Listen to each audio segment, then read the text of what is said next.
Hi, Johnny Burgin here with another Chicago Blues guitar lesson. Going back to Houston, this time hitting a really challenging, super challenging piece, Lightnin Skyhop. Good luck with this one. I'm going to play it really slow, just to lay it out. And there's a really interesting structure to this piece. It kind of goes in sets of three. So if you're in three parts, here's the first part.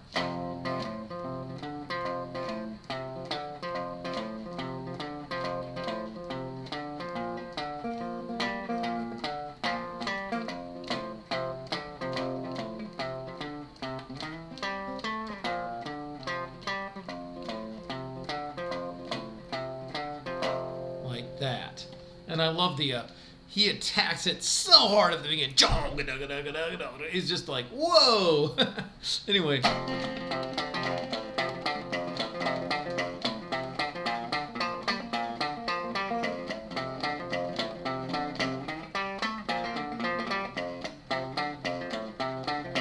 Whoa, okay. So it's kind of like almost Travis picking. Down, up, down, up, down, up, down, up, down, up, down, up, down, up. And yes, you can play with a pick, but I really love, being as authentic as I can with the right hand. It makes such a big difference, whether you use a thumb pick, metal finger picks, fingers, whatever. I mean, it's like the whole flavor is all out of that. So I've got, just to match the pitch of the recording, I'm in F with a capo on the first fret.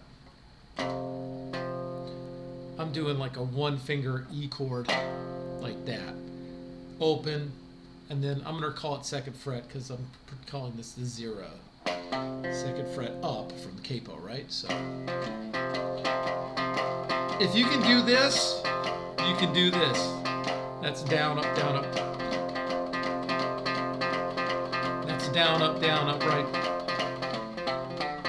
Try to make it bounce.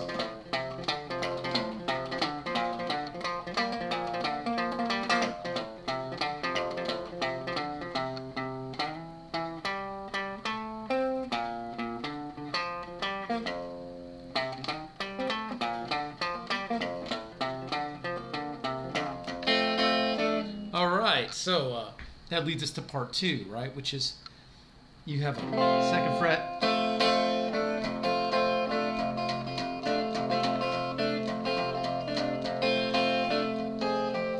that's him sort of coloring out this E7th chord.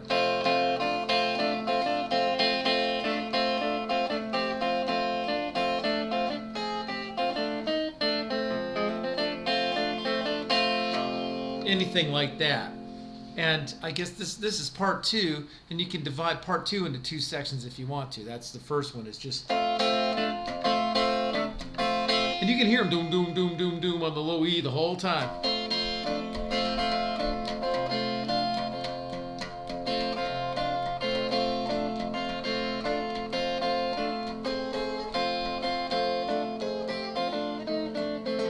Notice how I had to switch over. It's pretty slick the way he did it.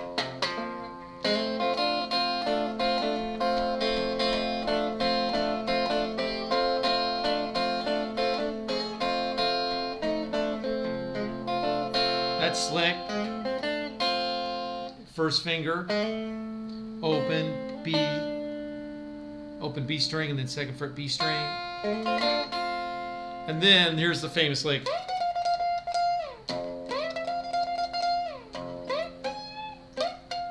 It's just 13th fret. You kind of gotta go down, up like that.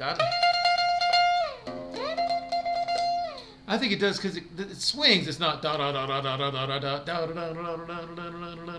You gotta swing when you go up and down, right? When I hit that low E string, I kind of put my second finger back here. I kind of put my first finger back here on the second fret. Not to necessarily play the chord, but to make sure I don't do this. Clang. Just to make sure the only sound I'm striking is that low E string. So.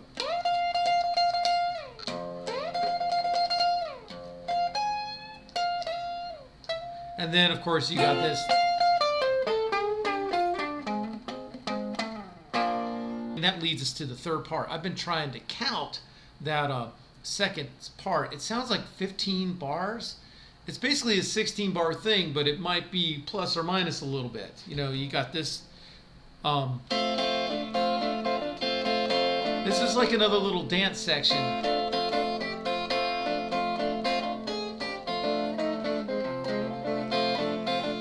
And he's like, oh, you like that? Well, how about this?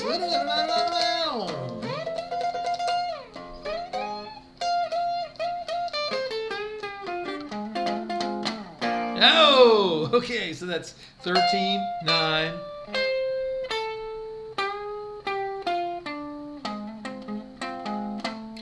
Something really cool like that. You got to think about this is like, it's like a long A, right? That's been moved all the way up, 10th fret, 13th fret. And when you walk it down, that's 13, 10, 13, 10. And then your third finger on the 12th fret. And then just roll over to the A string. And then get the second finger on the 11th fret. And then it's like, I'm out of here. I said what I said. And then you have part 3, which is, this is like a dance part that sort of winds up the song, really.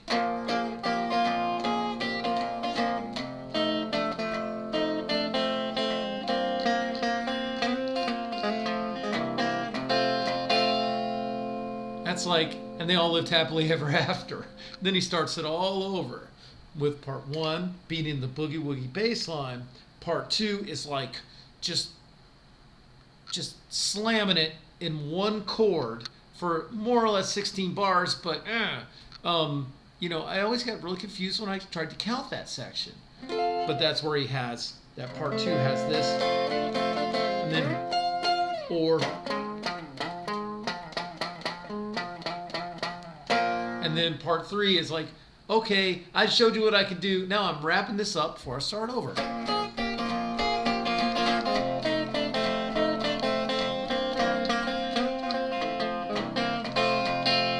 Like that. It's like, okay, and now we're ready to start over.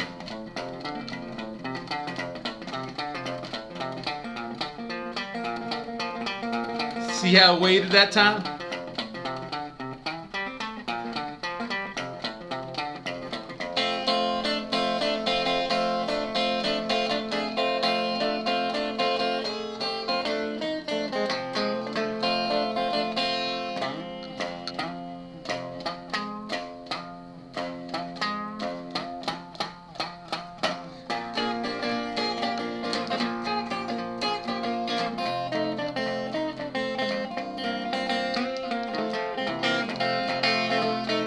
Yeah, so that section is part 3 is what I call it, or the wrap-up part. It's just like the kind of thing Big Bill Broonzy would do. He's just playing with so much speed and ferocity, but you see this everywhere. It's so much, whenever he's in E, he'll sort of go back to this.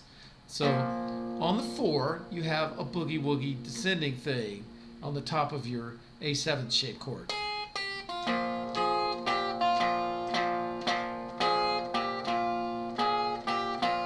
And then E, and you have the same concept. You got to work off the B string, 3 frets up, 2 frets up. And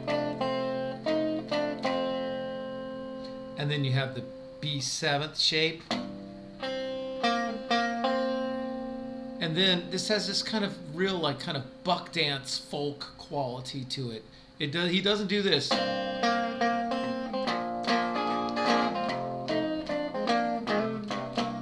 He has something that's a little older, I think. Then he does this beautiful thing that he does again and again in a million Lightnin Hopkins songs. Or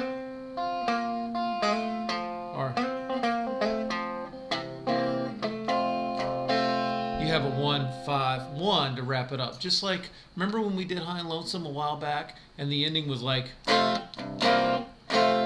it's like, I love these like remnants of older styles that crop up in later electric recordings. It's just fascinating to me.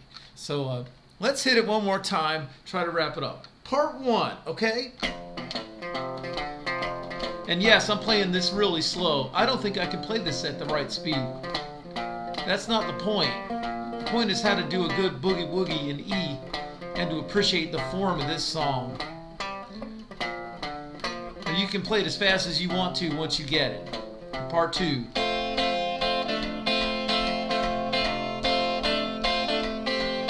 It's like a stomp.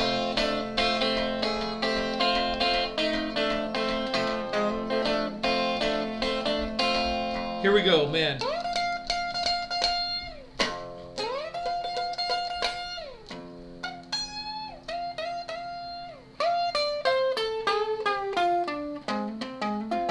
I'm out of here.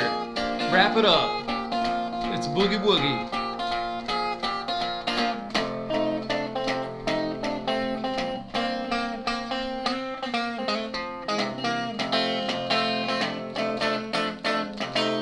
I think I got the ending a little bit wrong, but you got the idea there, right? I love this part. If you just get just this one part.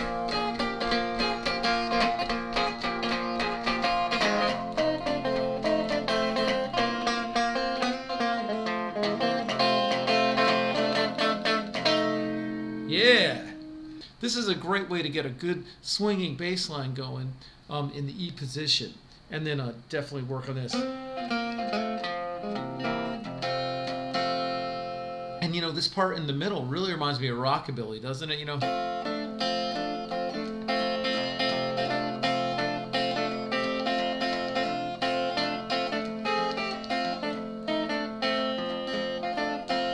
Ready to write a rockabilly song now. So that's, you just got to work out of here and use these two fingers to go. I don't think he did that. So good luck with this song. Any Lightnin Hopkins? Any of you guys saw Lightnin Hopkins back in the 70s? Anything like that? I'd love to, hear whatever you have to say about this. So thanks for watching. Subscribe to my YouTube channel and join me on Patreon. We have a nice guitar chat going. I only miss them if I'm either out of the country or on a plane or on stage. So it's a nice get together. And thanks for everything. See you guys next time.